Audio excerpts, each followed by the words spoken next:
Su chofer tomó un desvío para evitar el tráfico. La ruta alternativa pasaba por un basural, pero se detuvo en seco cuando vio allí mismo a su exesposa con 2 niños durmiendo. Lo que sucedió después fue increíble. El aire en Lima era espeso, una sopa gris de humedad, contaminación y desesperanza que se adhería a la piel y a los pulmones. Santiago de las Casas respiró hondo dentro de la burbuja climatizada de su Bentley Bentayga, el aroma a cuero nuevo y madera de olivo finamente pulida luchando y perdiendo contra el olor a diésel que se filtraba desde fuera. A través del vidrio polarizado, la ciudad se movía en una coreografía caótica y familiar. Había construido un imperio desde estas calles, pero esa noche, tras 12 años de ausencia, solo veía las grietas, la mugre en los muros, la mirada cansada de la gente que caminaba rumbo a ninguna parte.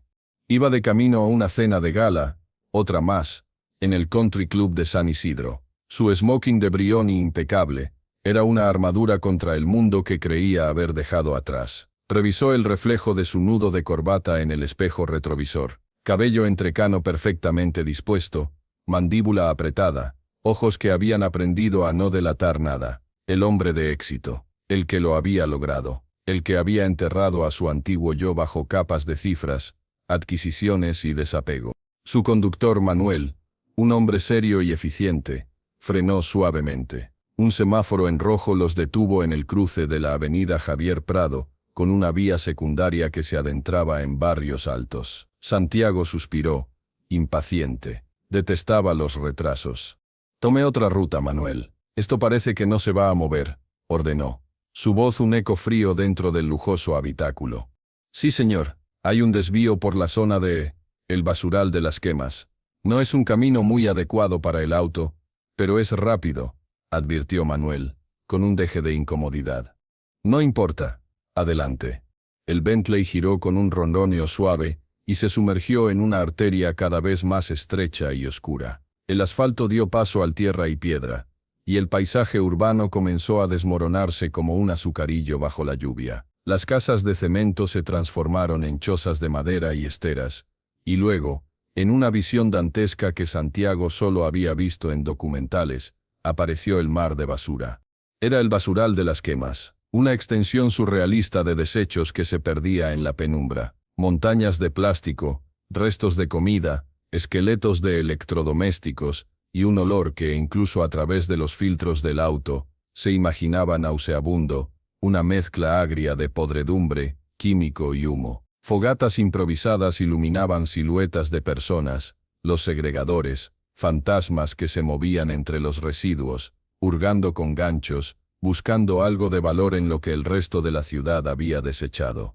Santiago sintió una punzada de incomodidad, una mezcla de lástima y repulsión. Este era el reverso de su moneda, el subproducto del mundo del que él se beneficiaba. Miró hacia otro lado, hacia la ventana opuesta, deseando salir de allí. Fue entonces cuando su mirada se cruzó con una figura. Pequeña, encorvada, cargando un saco mucho más grande que ella. Una niña. No podía tener más de 7 u 8 años. Su vestido era un trapo sucio. Sus pies estaban descalzos sobre un terreno lleno de vidrios y metales oxidados. Pero no era eso lo que le heló la sangre. Era su rostro. Bajo la capa de polvo y miseria, había unos ojos enormes, de un color avellana tan peculiar y familiar que le quitó el aire. Esos ojos eran sus ojos, los mismos que veía cada mañana en el espejo, los mismos que había visto en su madre, ya fallecida. El corazón le golpeó con fuerza contra el esternón. Una coincidencia absurda, un truco de la luz y la suciedad. El Bentley avanzó unos metros y se detuvo momentáneamente para esquivar un charco profundo. Santiago, con el rostro casi pegado al cristal, escaneó el lugar, buscando instintivamente a la niña, intentando disipar el absurdo de su pensamiento. Y entonces, el mundo se detuvo. Allí, a no más de 15 metros de distancia, en una choza construida literalmente con los despojos de la ciudad, había una mujer sentada en un umbral. Una lámpara de querosene parpadeaba débilmente a su lado, proyectando una luz temblorosa y dorada sobre su figura. Estaba remendando una prenda, sus manos se movían con una fatiga que parecía ancestral. El cabello, suelto y embarrado, le cubría parte del rostro. pero Santiago no necesitaba verlo completo. Conocía cada curva, cada ángulo, cada suspiro de ese cuerpo. La había amado, la había poseído, la había perdido. Era Valeria. Valeria Montes. Su ex esposa. La mujer que había desaparecido de su vida sin dejar rastro hacía 12 años, llevándose consigo pedazos de su alma que él jamás pudo recuperar. La respiración de Santiago se cortó. Un zumbido agudo llenó sus oídos, ahogando el rum-rum del motor. Todo el ruido del basural, los gritos lejanos, el crepitar de las fogatas, se desvaneció. Solo existía esa imagen, surrepticia, robada a través de la ventana de su auto, como una fotografía viviente y devastadora. Y luego, su mirada descendió. A sus pies, sobre un colchón delgado y raído dispuesto directamente sobre la tierra, dormían 2 niños pequeños. Estaban acurrucados uno contra el otro, buscando calor en la fría noche limeña. Llevaban camisetas viejas y agujereadas, y sus pequeños torsos se elevaban y descendían con el ritmo pausado del sueño profundo. Mellizos, era evidente. 2 pequeños rostros idénticos, sucios pero serenos, ajenos por completo a la monumental pobreza que los rodeaba. Santiago no pensó, no razonó. Su mano temblorosa buscó el botón que bajaba la ventana. El mecanismo eléctrico zumbó, y el cristal descendió, permitiendo que la realidad en su forma más cruda y oliente lo embistiera como un golpe. «Señor», la voz de Manuel sonó lejana, preocupada.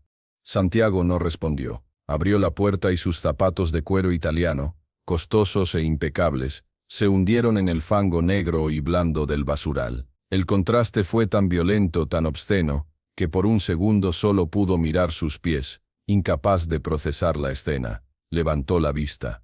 Valeria no lo había visto aún. Estaba absorta en su labor, mordisqueando el hilo para cortarlo con los dientes. Un gesto que él recordaba. La línea de su cuello, la manera en que se recogía el cabello detrás de la oreja con un dedo, era ella. No había duda. Pero era una versión espectral, desgastada hasta los huesos. La elegancia natural que siempre la había caracterizado estaba sepultada bajo capas de suciedad y una fatiga que parecía haberla habitado durante una eternidad. Dio un paso hacia adelante, luego otro. Su cuerpo entero vibraba con una adrenalina primitiva, una mezcla de horror, incredulidad y una punzada de algo que no se atrevía a nombrar. El crujido de un plástico bajo su zapato fue el sonido que finalmente la alertó. Valeria alzó la cabeza lentamente, como si el simple movimiento requiriera un esfuerzo sobrehumano. Sus ojos, esos ojos verdes que antes brillaban con la luz del verano y ahora parecían 2 lagunas mustias y opacas, se encontraron con los de él. No hubo un reconocimiento inmediato, solo la mirada vacía y defensiva de quien está acostumbrada a ser molestada, a ser mirada con lástima o desprecio. Frunció levemente el ceño, tratando de enfocar en la penumbra a la figura alta y bien vestida que parecía un alienígena en su planeta. Y entonces, la comprensión llegó, lenta, inexorable, devastadora. Sus ojos se abrieron de par en par. La aguja y la prenda que sostenía cayeron de su regazo al suelo lodoso. Su boca, seca y agrietada, se entreabrió en un intento fallido de formar una palabra. Solo un jadeo seco. Un susurro de aire que era la negación misma. Santi logró articular, finalmente. Una sílaba rota, un fantasma de la intimidad que alguna vez compartieron. Él se quedó paralizado, incapaz de mover un músculo, de articular un pensamiento coherente. Solo podía mirarla, mirar los niños a sus pies, mirar el infierno en el que vivía. «Valeria», logró decir, y su propia voz le sonó extraña, ronca, como si no la hubiera usado en años. «¿Qué? ¿Qué es esto?» Ella no respondió.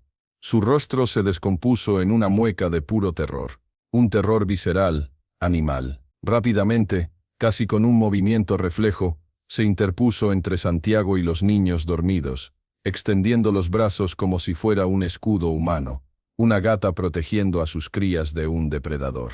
Su pecho se elevaba y descendía con rapidez, y Santiago pudo ver el latido frenético de su corazón golpeando contra la tela delgada y raída de su blusa. «No», susurró ella, y esta vez la palabra fue clara, cargada de una súplica desesperada. «Por favor, no. Vete». Vete, repitió Santiago, la incredulidad rompiendo el hechizo de su shock. ¿Que me vaya? Valeria, por Dios, ¿qué haces aquí? ¿Quiénes son? Su mirada volvió a posarse en los niños, en sus cabellos oscuros y ensortijados, en la curva de sus mejillas, en la perfecta pequeñez de sus manos cerradas en puños incluso en sueños. Y entonces, lo vio. En el niño que dormía más cerca de él, el que estaba de lado, con el rostro vuelto hacia la luz de la lámpara, una mancha rojiza, un lunar con una forma peculiar, justo detrás de la oreja, un lunar idéntico al que él tenía, el mismo que su padre tenía. El suelo pareció inclinarse bajo sus pies. Una ola de frío y luego de calor abrasador lo recorrió de la cabeza a los pies. Su mente, entrenada para calcular riesgos y beneficios, para analizar datos complejos, se negaba a procesar la información. Era imposible, era una pesadilla. Valeria, dijo, y su voz ahora era un hilo de voz, cargado de un temor que nunca antes había sentido. ¿Estos niños? Ella lo miró. Y en sus ojos ya no solo había terror. Había una pena tan profunda, tan absoluta, que Santiago sintió que se le partía el alma en dos. Las lágrimas comenzaron a surcar caminos limpios en la suciedad de sus mejillas, pero no emitió ningún sonido. Solo negó con la cabeza, una y otra vez, una negación muda y aterradora. ¿Son míos? La pregunta salió de sus labios antes de que pudiera detenerla. Brutal, directa, imposible de retractar. El sonido de esas dos palabras pareció quebrar a Valeria por completo. Se desplomó sobre sí misma, hundiendo el rostro en sus manos, y por fin, un sollozo desgarrador, silenciado durante años, estalló en el aire quieto. No era una respuesta, pero lo era todo. Santiago retrocedió un paso, como si le hubieran apuñalado. El aire le quemaba los pulmones. Miró a su alrededor, al paisaje de desolación, a la mujer que una vez amó destrozada a sus pies, a los dos pequeños que dormían ignorantes del cataclismo que se desarrollaba sobre ellos. Míos, pensó, y la palabra tuvo el peso de una losa de granito. Mis hijos, durmiendo en un basural. La elegancia, el poder, la fortuna, todo se desvaneció, revelándose como lo que siempre fueron, una frágil y ridícula farsa. Él estaba en la cima del mundo, y sus hijos, su sangre, se congelaban en la miseria más abyecta. Dime que no es verdad, suplicó, su voz quebrada. Dime que esto es una pesadilla. Valeria alzó el rostro, devastado. Abrió la boca para hablar, pero en ese preciso instante, una voz infantil, cargada de sueño, y una dulzura que cortó en dos el corazón de Santiago, surgió desde el colchón. «Mami, ya vino la señora Juana con la comida». El niño que tenía el lunar se había despertado. Se frotaba los ojos con sus pequeños puños, bostezando. Sus ojos, somnolientos aún, se abrieron y se posaron en Santiago. No mostró miedo, solo una curiosidad profunda e inocente. Eran sus ojos, avellana, inteligentes, idénticos a los de la niña que había visto antes, y ahora lo entendía, idénticos a los suyos. «¿Quién es, mami?», preguntó el pequeño, señalando con su dedo regordete hacia Santiago. Valeria tragó saliva, luchando por recomponerse, por encontrar una fuerza que ya no tenía. Intentó forzar una sonrisa para el niño, una máscara terrible y conmovedora de normalidad.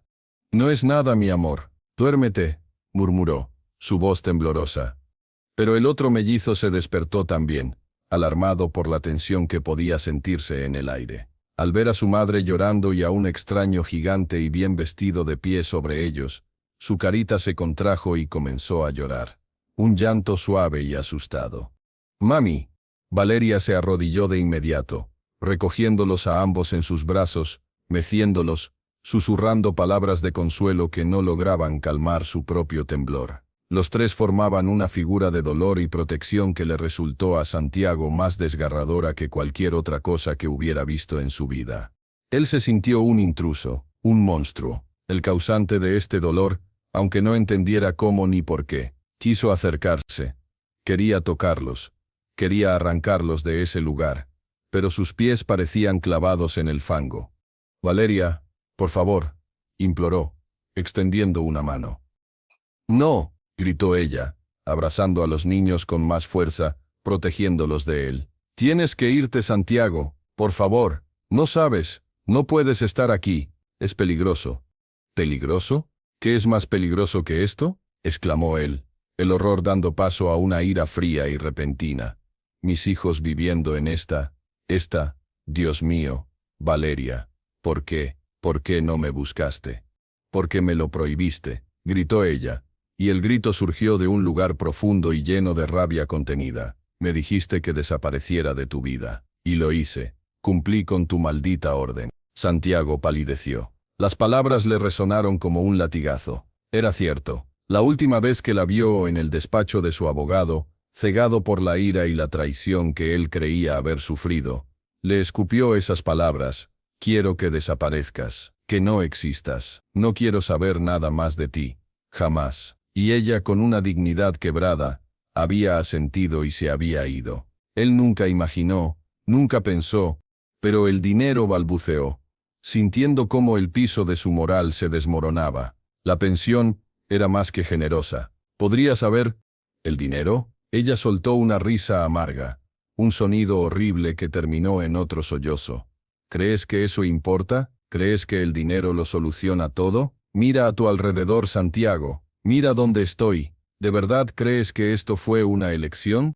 Los niños, asustados por los gritos, lloraban con más fuerza, enterrando sus caritas en el cuello de su madre. Santiago sentía que se estaba volviendo loco. La culpa, la confusión, la rabia y un dolor insoportable se libraban una guerra dentro de él. Entonces explícamelo, rogó, desesperado. Dime qué pasó, dime por qué estás aquí, con nuestros hijos. Valeria lo miró, y por un segundo, vio más allá del hombre poderoso, hacia el joven que una vez amó. Su expresión se suavizó, solo un poco, cargada de una lástima infinita.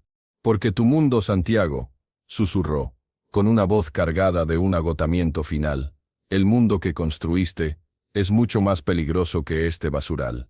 Antes de que él pudiera responder, antes de que pudiera procesar el significado de esas palabras, los faros de un vehículo viejo y destartalado iluminaron la escena desde la entrada del camino de chatarra. Un Volkswagen escarabajo, descolorido y con el escape echando humo, se detuvo con un chirrido. La portezuela se abrió, y una mujer mayor, regordeta y con un pañuelo en la cabeza, bajó con dificultad. Llevaba una bolsa de plástico en la mano.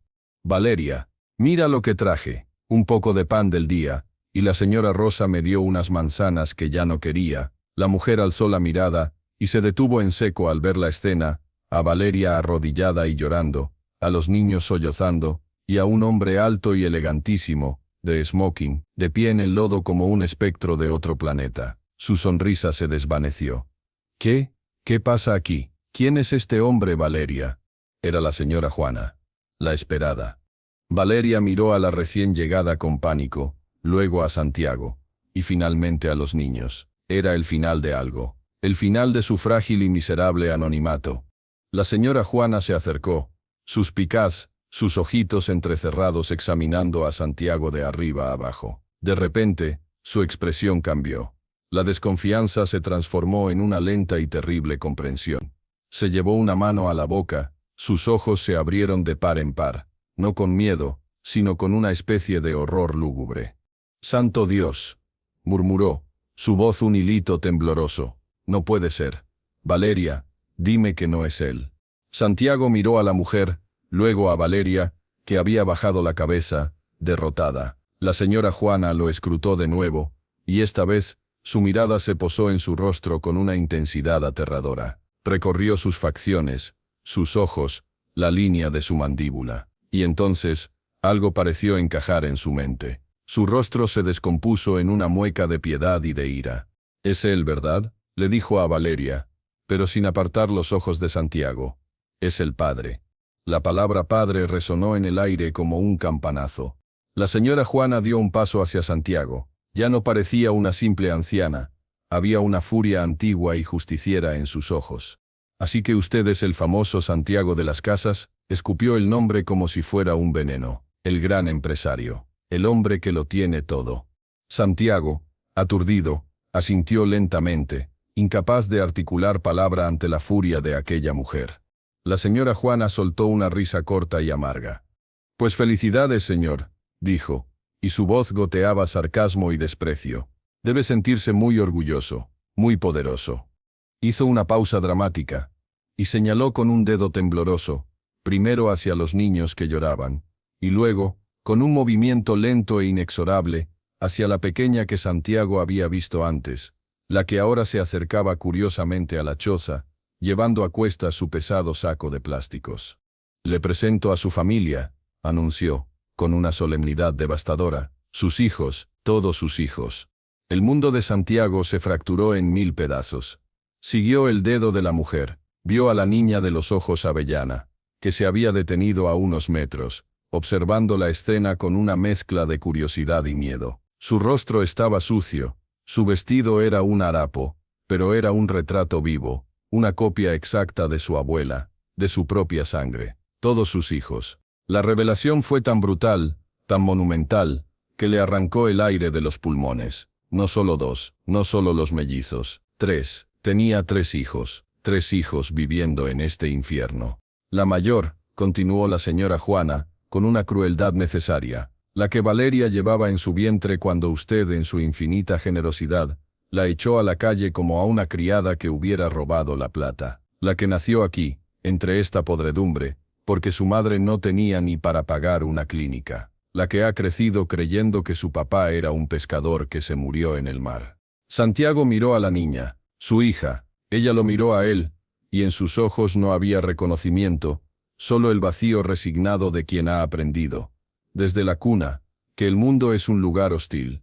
Luego, su mirada regresó a Valeria, que ya no luchaba, que se había derrumbado sobre sí misma, abrazando a los mellizos, aceptando el fin de su secreto. La verdad, completa y devastadora, cayó sobre Santiago con el peso de un universo entero. No era solo una tragedia, era su culpa, directa, irrevocable, monstruosa. Él había hecho esto. Sus palabras de ira, su orgullo herido, su fría e inmensa fortuna, todo había conducido a este momento, a esta mujer destrozada, a estos 3 niños con sus ojos, durmiendo en un colchón sobre la tierra de un basural. El hombre poderoso, el millonario, se desvaneció. Lo que quedó de pie en el fango fue solo un fantasma, un padre, el peor padre del mundo. Y el capítulo se cerró no con un grito, sino con un silencio atronador, roto solo por el llanto de sus hijos y el crujir de su propio corazón despedazándose en el pecho. El silencio que siguió a las palabras de la señora Juana no fue vacío. Estaba saturado, denso como el aire antes de un tornado, cargado con los ecos del llanto de los mellizos, la respiración entrecortada de Valeria y el zumbido ensordecedor del horror en la cabeza de Santiago. El mundo, tal como lo conocía, se había hecho añicos en 1000 pedazos irreconstituibles. Ya no existía el Bentley, el smoking, la cena de gala. Solo existía este círculo de miseria, este epicentro de su propia culpa. Todos sus hijos. La frase resonaba, un martillazo en su cráneo. Su mirada nublada por un vértigo moral que le hacía tambalearse literalmente sobre sus costosos zapatos, se desplazó de la niña mayor. Su hija, Dios mío, tenía su nombre. Debía tener un nombre, a los mellizos que se aferraban a Valeria como a un salvavidas en medio de un naufragio que él había provocado. La niña, la mayor, seguía inmóvil a unos pasos.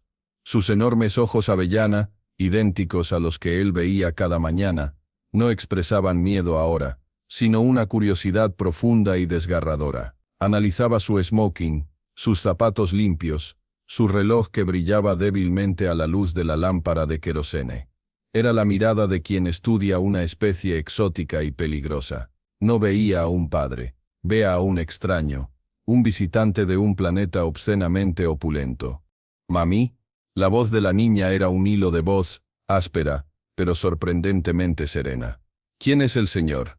Valeria alzó la cabeza. El esfuerzo parecía monumental. Sus ojos hinchados y rojos se encontraron con los de Santiago, y en ellos ya no había terror, sino una resignación absoluta, el vacío que sigue a la catástrofe. Abrió la boca, pero no salió sonido.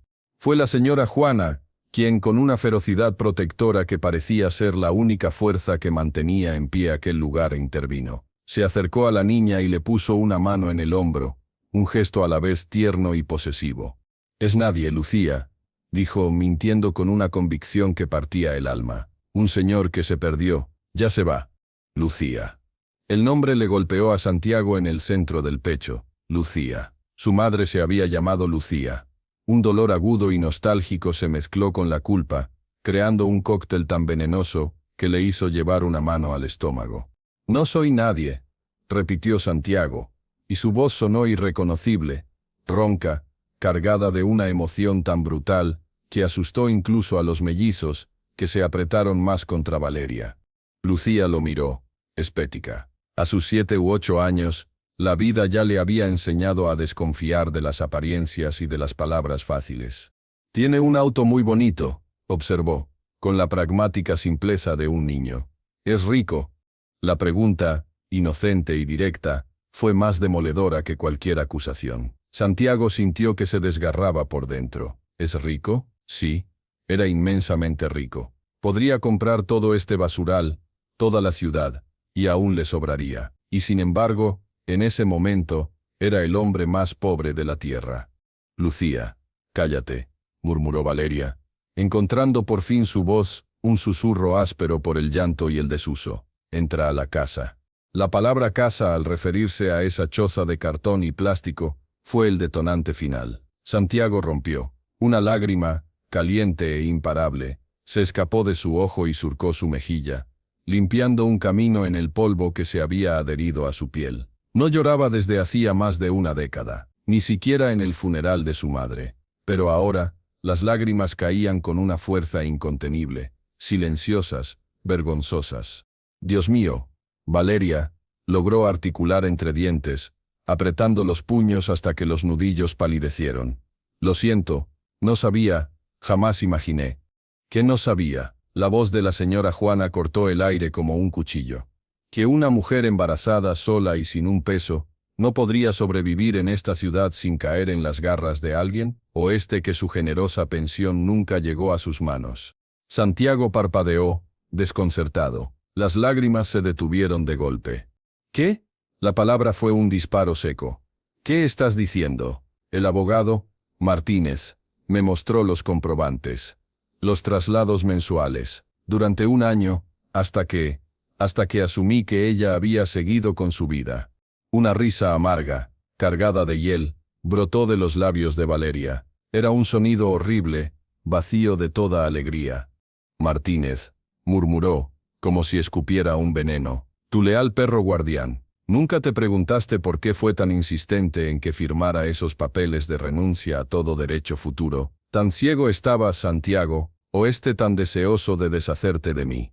Los fragmentos comenzaron a encajar en su mente, formando una imagen grotesca y terrible. Las evasivas de Martínez cuando preguntaba, de pasada, si había tenido noticias de ella. La frialdad con la que cerró el tema. «La señora Montes ha decidido cortar todo lazo, señor de las casas. Es lo mejor para todos».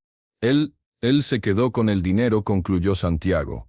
Y era una afirmación, no una pregunta. El suelo pareció abrirse bajo sus pies una vez más. No solo había condenado a Valeria por su orgullo, lo había hecho creyendo que estaba siendo en su propia y retorcida manera, generoso. Había sido un idiota manipulado. «El primer mes», explicó Valeria, con una voz plana, como si relatara la historia de otra persona, «fui a su oficina. Necesitaba más. El embarazo era difícil, no podía trabajar. Él me recibió con una sonrisa. Me dijo que tú habías cancelado la pensión, que habías descubierto», hizo una pausa, tragando saliva, «algunas cosas de mi pasado, mentiras, todas. Me mostró un documento, una renuncia que yo jamás firmé. Me amenazó. Dijo que si te molestaba, si intentaba contactarte, se encargaría de que nunca volviera a ver la luz del sol, que tú lo habías autorizado a solucionar el problema». Santiago recordó la furia ciega que sintió entonces. Las acusaciones falsas, los testigos que Martínez presentó, sugiriendo infidelidades y deslealtades de Valeria. Él, herido en su orgullo de hombre poderoso, lo había creído todo. Había dado rienda suelta a su ira, y le había dado a su abogado carta blanca para deshacerse de ella. «Haz lo que sea necesario, pero que desaparezca». Había firmado la sentencia de su familia con su propia mano. Me fui, continuó Valeria. Vendí lo poco que me quedaba. Durmiendo en parques, en estaciones de bus, Lucía nació en un albergue de caridad. Una monja me ayudó, pero el dinero se acabó, y luego conocí a alguien que prometió ayudarme, y me trajo aquí. Cayó, agotada. El peso de su relato parecía haberla consumido las últimas fuerzas. ¿Y los mellizos?, preguntó Santiago, casi sin aliento. Son tuyos, confirmó ella, con un hilo de voz. Hace 4 años, te vi de lejos, en un restaurante. Estabas celebrando algún negocio. Parecías feliz. Yo ya vivía aquí. No quise, no podía, no sabía cómo decírtelo. Tenía miedo. Miedo a mí, pensó Santiago con un horror renovado. Miedo a que yo le quitara lo único que le quedaba. La señora Juana, que había escuchado con los brazos cruzados y una mueca de desprecio, asintió con solemnidad. Y ahora ya lo sabe todo, señor poderoso, espetó. ¿Se siente mejor, más aliviado, o solo más incómodo? Porque puede irse ahora, subir a su auto de juguete, y volver a su mundo de cristal. Olvidar que esto pasó. Nosotras ya estamos acostumbradas a sobrevivir sin su caridad.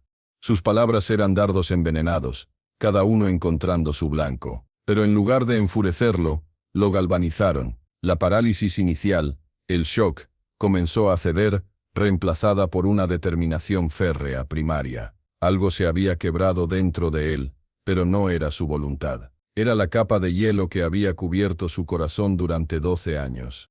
No, dijo, y su voz recuperó un ápice de su antigua autoridad, pero teñida de una humildad radicalmente nueva. No me voy a ir.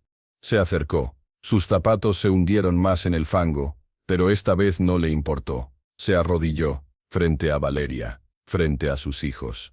La postura era tan inverosímil, tan chocante, que hasta la señora Juana retrocedió un paso, sorprendida. Estaba a su altura. Podía ver cada detalle de la miseria, los agujeros en la frazada, los pies sucios de los niños, las manos callosas y agrietadas de Valeria, el brillo de miedo en los ojos de Lucía. Escúchame, le dijo a Valeria, mirándola fijamente a los ojos, implorando, no importa lo que pasó, no importa la culpa, no importa nada, ahora lo sé, y no voy a permitir que pasen otra noche aquí, ni una sola más. Valeria negó con la cabeza, desesperada. No puedes, no entiendes, si te ven con nosotros, si él se entera de que estuviste aquí. ¿Él?, preguntó Santiago, frunciendo el ceño. ¿Quién es él?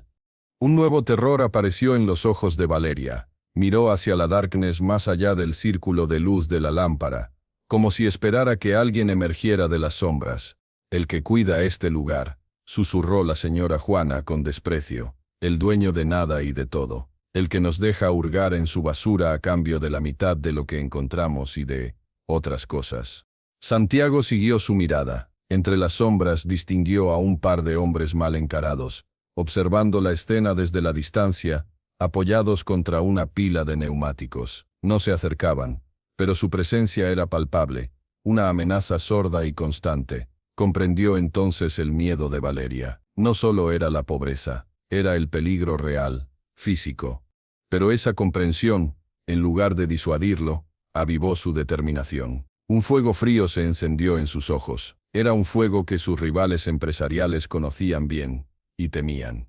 Eso se acabó, declaró, y su voz era baja, pero tan cargada de intención que era inconfundible. Hoy mismo, ahora. Se quitó el saco del smoking, y con un gesto que parecía instintivo, se lo puso sobre los hombros a Valeria, que estaba tiritando. El fino tejido de lana negra contrastaba obscenamente con su ropa harapienta. Luego, se dirigió a Manuel, que había permanecido junto al Bentley, inmóvil y pálido, presenciando la escena con incredulidad. Manuel, llamó, y su voz cortó la noche con claridad. Abra las puertas. Caliente el auto. Preparen los asientos. Luego, se volvió hacia los mellizos, que lo observaban con ojos como platos, aún asustados pero fascinados por este gigante que se había arrodillado en su mundo. Su ira, su poder, su desesperación, todo se derritió al mirarlos. Solo quedó una ternura abrumadora, un amor instantáneo y feroz que le llenó el pecho hasta doler. Extendió una mano lentamente, con una cautela infinita, como si se acercara a dos pajaritos asustadizos. «Hola», susurró. Y por primera vez en años, su voz sonó cálida. «No tengan miedo. Yo voy a llevarlos a un lugar calentito. ¿Les gustaría eso? ¿Ir a un lugar con una cama blanda y comida caliente?» El mellizo, el que tenía el lunar, el más curioso, dejó de llorar. Sus ojos se posaron en la mano extendida de Santiago. «¿Como en la tele?», preguntó, con una vocecita temblorosa. Santiago sintió que otra lágrima le recorría la mejilla. «Sí», sonrió, un gesto torpe y quebrado, como en la tele. Miró a Lucía, que seguía observándolo con una mezcla de desconfianza y una esperanza tan tenue que apenas se atrevía a existir. «Tú también, Lucía», dijo, llamándola por su nombre por primera vez. «Las tres, su mamá y ustedes, juntos». Valeria hizo un gesto de protesta, pero estaba demasiado agotada, demasiado quebrada. La señora Juana la sostuvo por los hombros. «Déjelo, Valeria», murmuró la anciana, y por primera vez su voz no tenía rastro de ira, solo de un cansancio infinito. «Que cargue con su peso, es lo menos que puede hacer». Santiago, sin esperar más, se inclinó, y con una suavidad que no sabía que poseía, tomó en brazos al mellizo que estaba más cerca. El niño era liviano, demasiado liviano para su edad. Se aferró instintivamente al cuello de su smoking, manchando la seda con sus deditos sucios. Santiago no le importó. Apretó al pequeño contra su pecho, sintiendo el latido acelerado de su corazón. Era su hijo, su sangre. Luego, extendió la otra mano hacia la otra melliza. La niña dudó, miró a su madre, que asintió con la cabeza, derrotada, y entonces tomó la mano grande y segura que le ofrecía. «Vamos», dijo Santiago, poniéndose de pie con su hijo en brazos. «Vámonos de aquí». Fue entonces cuando las sombras se movieron. Los dos hombres que observaban desde la distancia se separaron de los neumáticos y comenzaron a caminar hacia ellos. Eran tipos grandes, con ropas sucias y miradas duras, curtidas en la violencia de ese lugar. Oye, ¿qué pasa aquí?», gritó uno de ellos, con una voz ronca por el alcohol o el desenfreno. «¿A dónde crees que te llevas a nuestra gente, señorito?». Santiago se interpuso inmediatamente entre los hombres y su familia. La transformación fue instantánea. El hombre que se había arrodillado, vulnerable, desapareció. En su lugar estaba Santiago de las Casas, el tiburón, el negociador despiadado. Su postura se erigió, su mirada se volvió gélida, peligrosa. El mellizo en sus brazos se apretó más fuerte, pero no por miedo a los hombres, sino por la intensidad repentina que emanaba de su padre. «Esta gente», dijo Santiago, y su voz era un cuchillo de hielo, «es mi gente, y se vienen conmigo, ahora». El matón soltó una risa burlona. «¿Tú lo dices? Aquí manda el conejo, y nadie se lleva nada sin pagarle al conejo, ni la basura, ni las mujeres». El nombre El Conejo hizo que Valeria palideciera aún más. Santiago no parpadeó. «Dile al conejo», espetó, con un desprecio tan absoluto que hizo vacilar al matón, «que si quiere cobrar algo, que vaya a mi oficina mañana. La Torre de las Casas, piso 20. Pregunte por mí. Santiago de las Casas». El efecto del nombre fue inmediato. Aún en los bajos fondos, en la miseria más absoluta, su nombre resonaba. Era sinónimo de un poder lejano, abstracto, pero inmenso. Los hombres se miraron, inseguros. Su bravuconería se desinfló ante la fría certeza y la autoridad absoluta que emanaba de Santiago. «Ahora salgan de mi camino», ordenó, y no alzó la voz, pero el comando fue innegable. Los hombres, casi por instinto, se hicieron a un lado. Santiago no los miró más, se volvió hacia su familia. Tomó a Valeria del brazo, con suavidad pero con firmeza, ayudándola a ponerse de pie. La sostuvo, porque ella apenas podía mantenerse en pie. Con su hijo en un brazo y a su exesposa apoyada en el otro, y con su otra hija tomada de la mano, comenzó a caminar hacia el Bentley. La señora Juana lo siguió, cargando a la melliza que quedaba. Manuel, con una expresión de shock, pero una eficiencia profesional intacta, ya tenía abiertas las puertas traseras. El interior del vehículo, con sus luces tenues y sus asientos de cuero beige, parecía la cabina de una nave espacial con perda con el entorno. Santiago ayudó a Valeria a entrar primero. Ella se hundió en el asiento con los ojos cerrados, como si no pudiera soportar ver la transición. Luego, colocó a su hijo en el regazo de ella. Hizo lo mismo con la otra melliza. Finalmente, se volvió hacia Lucía. La niña lo miraba fijamente, parada en el lodo, al borde de la luz que salía del auto. ¿Vas a vendernos?, preguntó, con una brutal sinceridad. La pregunta le partió el alma a Santiago. Negó con la cabeza, luchando por contener la oleada de dolor. No, Lucía, dijo, y su voz se quebró. Jamás. Voy a llevarte a casa. Ella lo miró por un segundo más, como si evaluara la veracidad de sus palabras. Luego, asintió lentamente, y por su propia voluntad, subió al auto, y se sentó junto a su madre, rodeando con su brazo delgado a uno de sus hermanos. Santiago cerró la puerta. El sonido fue suave, hermético. Aislaba a su familia del infierno exterior. Dio una última mirada al basural, a la choza, a los hombres que observaban desde las sombras. Juró, en ese momento, que jamás volverían. Se subió al asiento delantero junto a Manuel. A la casa, a la de verdad, ordenó con la voz ronca por la emoción. El Bentley comenzó a moverse, avanzando lentamente por el camino de tierra, alejándose de las montañas de basura. A través del espejo retrovisor, Santiago vio a su familia. Valeria tenía la cabeza reclinada contra la ventana, llorando en silencio. Los mellizos miraban embobados el interior del auto, tocando el cuero con asombro. Y Lucía, lo miraba a él a través del espejo. Sus grandes ojos avellana, sus ojos, lo observaban con una intensidad que lo traspasó. No había sonrisa, ni alegría, solo una pregunta inmensa, un océano de desconfianza y de una esperanza frágil que apenas se atrevía a nacer.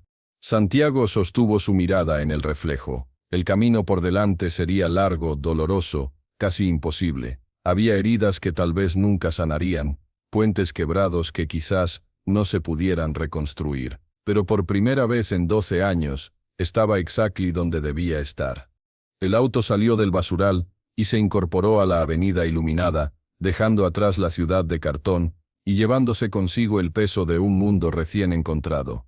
El Bentley se deslizó por las calles adoquinadas y silenciosas de La Molina, alejándose del caos y el olor a desesperanza. El contraste era tan abismal que resultaba surrealista. Dentro del auto, el silencio era pesado, cargado de los suspiros de Valeria, la respiración entrecortada de los mellizos y la mirada fija y desconfiada de Lucía, que no despegaba los ojos de Santiago a través del espejo retrovisor.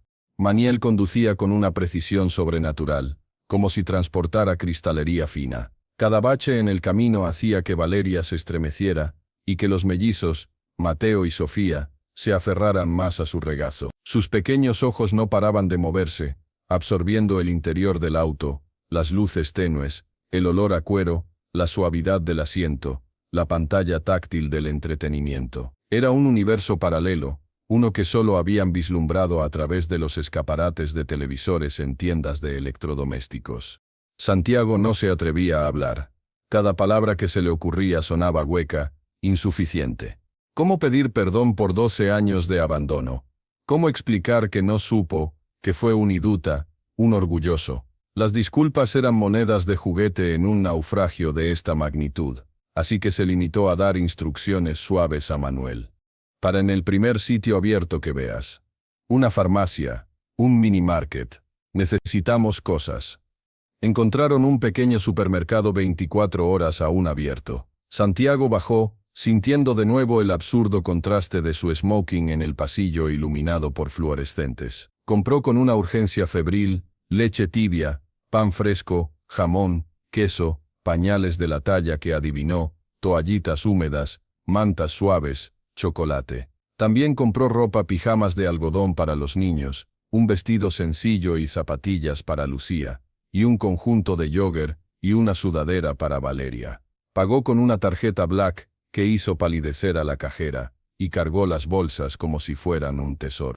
De vuelta en el auto, repartió la comida. El modo en que los niños devoraron el pan con jamón, con una voracidad contenida pero animal, le rompió el corazón. Bebieron la leche de pequeños cartones con pajitas, y por primera vez, una chispa de algo que no era miedo brilló en sus ojos, Era alivio. Simple, básico alivio. Valeria comió mecánicamente, como si cumpliera una función. No lo miraba. Miraba por la ventana, viendo cómo los barrios marginales daban paso a urbanizaciones con jardines podados y rejas altas. Cada metro que avanzaban parecía aumentar su ansiedad. No puedo, murmuró de repente, cuando las luces de la enorme casa de Santiago, una estructura moderna de cemento y vidrio iluminada como una fortaleza, aparecieron al final del camino privado. No puedo entrar allí. Es tu casa, dijo Santiago, con una suavidad que le costó trabajo. No, negó ella con vehemencia. Fue nuestra casa, ahora es la tuya. Yo no pertenezco a este mundo, Santiago. Ellos tampoco. Señaló a los niños, que ahora dormitaban, saciados y exhaustos, en el asiento. A partir de hoy, este es el único mundo que importa, replicó él, con una firmeza que no admitía réplica. Nuestra familia. La palabra familia flotó en el aire del auto, pesada, nueva, llena de promesas y de cicatrices. Maniel se detuvo frente a la gran puerta de madera. La casa era imponente, silenciosa, casi hostil en su perfección. Santiago bajó primero y abrió la puerta trasera. Extendió la mano hacia Valeria. Ella dudó durante una eternidad. Miró su mano, luego su rostro, y finalmente, con un suspiro que pareció sacarle el alma, tomó su mano y bajó. Sus piernas flaquearon y él la sostuvo, agarrándola del codo. El contacto fue eléctrico, un puente tendido sobre 12 años de abismo. Luego sacó a los niños, dormidos profundamente ahora, agotados por la emoción y la comida. Cargó a Mateo en sus brazos y Manuel, con una delicadeza conmovedora, cargó a Sofía. Lucía bajó por sí misma, mirando la mansión con una mezcla de asombro y temor. Cruzaron el umbral. El interior era frío, diseñado por un arquitecto de renombre, todo líneas puras, cemento pulido, obras de arte abstractas y muebles minimalistas. No había un solo juguete, una mancha, un rastro de vida desordenada. Era la casa de un fantasma, no de una familia. Los pasos resonaron en el silencio. Lucía se detuvo frente a una enorme escultura de metal, tocándola con la yema de un dedo, como si temiera romperla.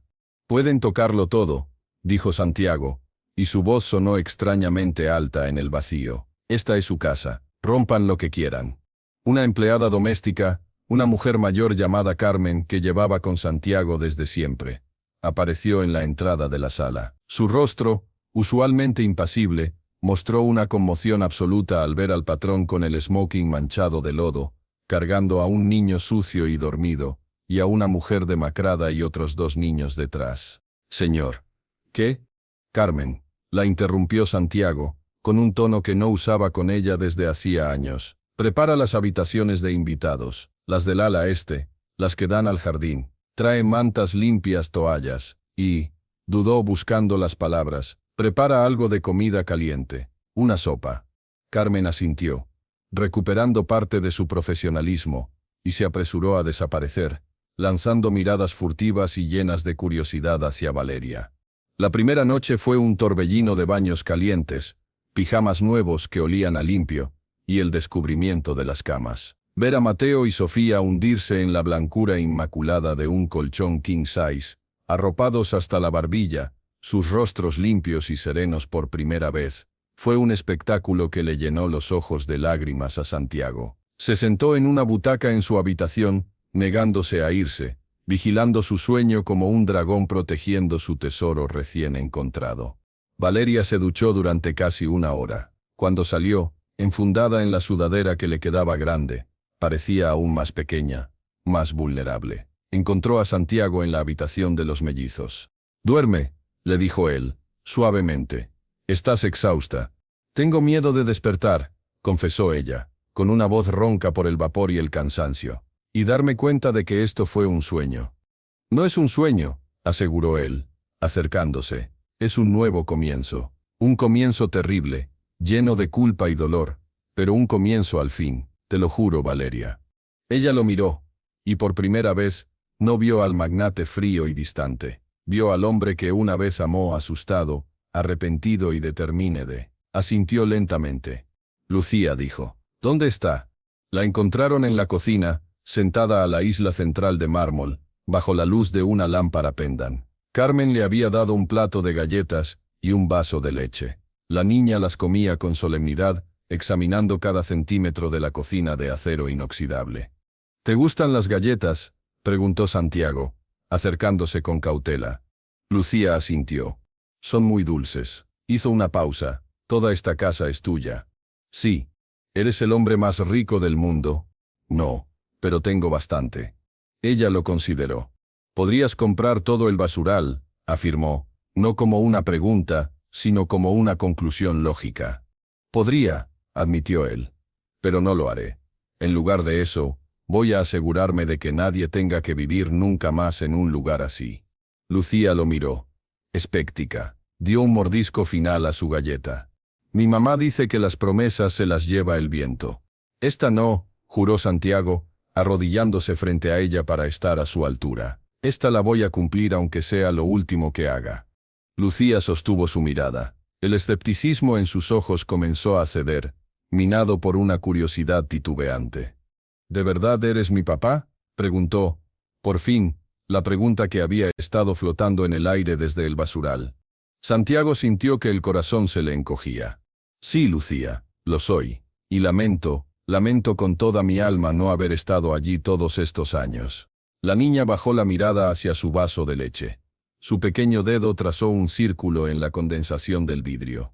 Está bien, murmuró, con una sabiduría que no correspondía a su edad. Ahora estás aquí. Esas 3 palabras, ahora estás aquí, fueron el perdón más valioso que había recibido en su vida. No fue un perdón completo, ni fácil, sino un frágil puente tendido desde la inocencia más pura.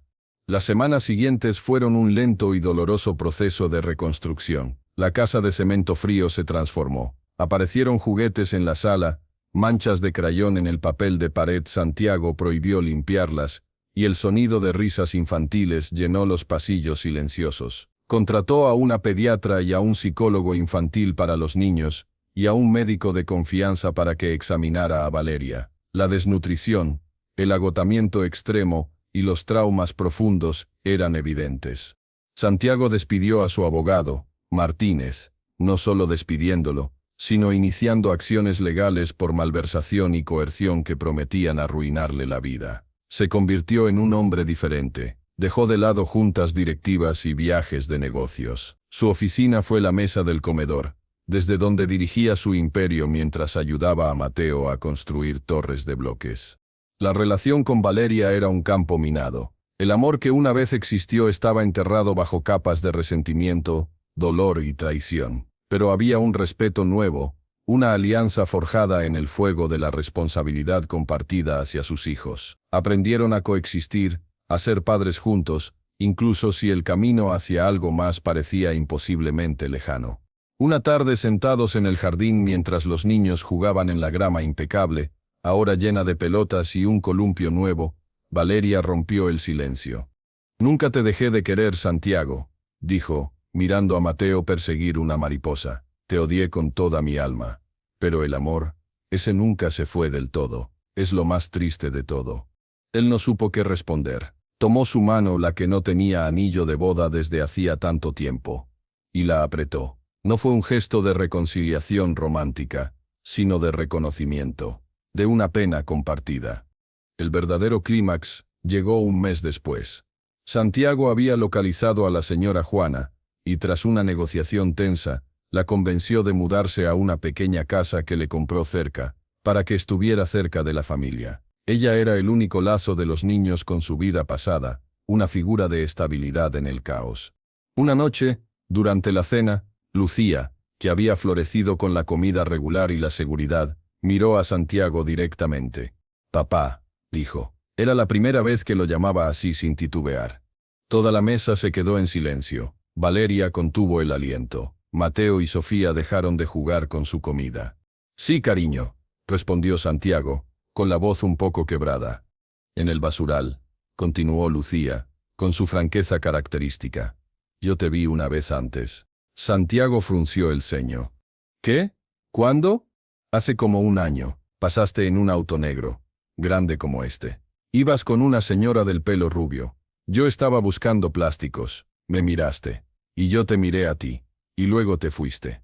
El recuerdo le golpeó con la fuerza de un martillo. Sí, lo recordaba. Había ido a inspeccionar un terreno en disputa en los límites del distrito. Iba con su asistente Elena. Había visto a una niña harapienta, de ojos penetrantes, y por una fracción de segundo, su mirada le había causado una punzada extraña, un malestar que atribuyó a la pobreza general, y del que se avergonzó inmediatamente por su condescendencia. Había mirado hacia otro lado y había pedido a su conductor que se apresurara. Esa niña era Lucía, su hija. Lo había reconocido a un nivel instintivo, primal, incluso cuando él, ciego y ensimismado, había seguido de largo. Lo siento. Fue lo único que pudo decir, ahogado por la culpa. Lo siento mucho, Lucía. Debería haberme detenido. Ella se encogió de hombros, con una filosofía que partía el alma. No importa, dijo. Al final te detuviste. Esa noche, después de acostar a los niños, Santiago se quedó mirando por la ventana de su habitación, ahora desordenada y llena de vida. Valeria entró, y se paró a su lado. «Nunca dejaremos de pagar por esos años, ¿verdad?», preguntó él, sin mirarla. «No», respondió ella con honestidad. «Pero podemos elegir qué hacer con la deuda. Podemos dejar que nos ahogue, o podemos usarla para construir algo nuevo, algo mejor». Santiago asintió. El dolor no había desaparecido. Tal vez nunca lo haría, pero se había transformado en el combustible de su redención. Al día siguiente, anunció la creación de la Fundación Lucía, dedicada a erradicar los basurales y construir viviendas dignas y centros de oportunidad para las familias que vivían en ellos. Puso a su mejor gente a cargo, pero él supervisaba cada detalle. Había encontrado su misión. La historia no termina con un y vivieron felices para siempre. La felicidad es demasiado simple para una herida tan compleja. Termina con una familia rota, aprendiendo a sanar. Con un hombre poderoso que encontró su verdadera fuerza no en el dinero, sino en la responsabilidad. Con una mujer quebrada que encontró fragmentos de su antigua fortaleza en los ojos de sus hijos. Y con 3 niños que por primera vez se acostaron sin hambre, sin miedo, y con la titilante esperanza de que el mañana sería un poco mejor que el ayer. Eran una cicatriz, no una cura, pero incluso las cicatrices son una prueba de que se puede sobrevivir al dolor, y a veces, sobrevivir es el mayor triunfo de todos. Suscríbete a nuestro canal. Si esta historia te conmovió y te hizo reflexionar sobre las segundas oportunidades, el peso de nuestras decisiones y la resiliencia del amor familiar, no te pierdas nuestras próximas narrativas. Suscríbete para más contenido emotivo y profundamente humano. Esta historia nos recuerda que el orgullo y las apariencias pueden cegarnos hasta las verdades más importantes.